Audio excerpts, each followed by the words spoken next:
Hinuli ang dalawang MMDA rider na escort ni Senador Francis Tolentino. Sabi ng PNP Highway Patrol Group, otorisado ang dalawa bilang escort pero kinwestiyon kung bakit may police sticker sa kanilang motorsiklo. May unang balita, si June Veneracion.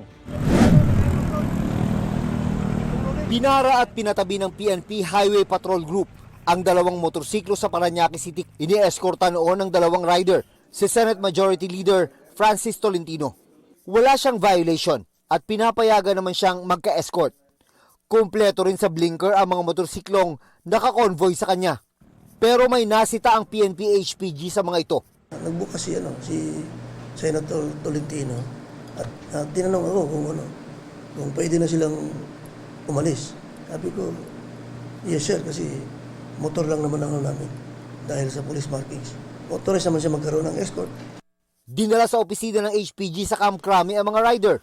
Paglilinaw ng HPG, hindi sumasideline o nagmo-moonlight ang dalawa at otorisado umano bilang motorcycle escort. MMDA po ba kayo? Opo. Matagal na po kayong escort ni Senator Tolentino? Opo. Ha? Opo. Ano na po katagal? Nung chairman pa po siya. Dating nagsilbi bilang MMDA chairman si Senador Tolentino. Sa isang pahayag, humingi siya ng paumanhin sa publiko. Aniya, dapat imbestigahan ang paggamit ng PNP sticker sa dalawang motorsiklo, pati ang source ng mga ito. Sabi niya, pag-aari ng MMDA ang mga motorsiklo at walang kinalaman ng kanyang opisina sa mga sticker o markings. Suportado rin daw niya ang investigasyon. Pinaalis na raw niya ang mga sticker sa MMDA. Ito yung mga motorsiklo na gamit ng dalawang MMDA rider na nahuli sa operasyon ng PNP HPG. Makikita rito na meron itong sticker ng police. Meron ding sticker ng Senate of the Philippines.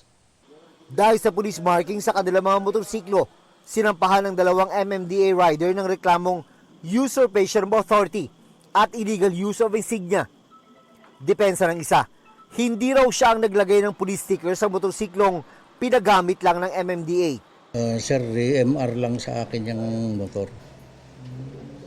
So, kinuha ko yung motor as is kung ano yung itsura ng motor. Maraming dinaanan na yung motor na yan. Harapin na lang namin siya kung ano yung... Wala naman kaming... Hindi naman kami gumawa ng masama. Nagtratrabaho lang po kami. Iniutos na ng PNP chief sa HPG ang pagpapalakas sa kampanya laban sa hindi otorisadong pagbibigay ng motorcycle escort. Pinag-aaralan na rin ang pagbubuo ng special team mula sa PNP, MMDA at Department of Transportation para tutukan ang problema ng iligal na paggamit ng marked vehicles at paggamit ng mga motorcycle escort para makalusot sa traffic. Diyan ka lang po pumunta sa EDSA, marami kayong makikita na may mga nag-escort na akala natin highway patrol at ang gagara po ng mga sasakyan na hinahatak. So yun po yung magiging concentration po nitong ating operation po. Ayon sa MMDA, nakikipag-ugnayan na sila sa HPG at magsasagawa rin ng sariling investigasyon. Ito ang unang balita. June Veneracion para sa GMA Integrated News.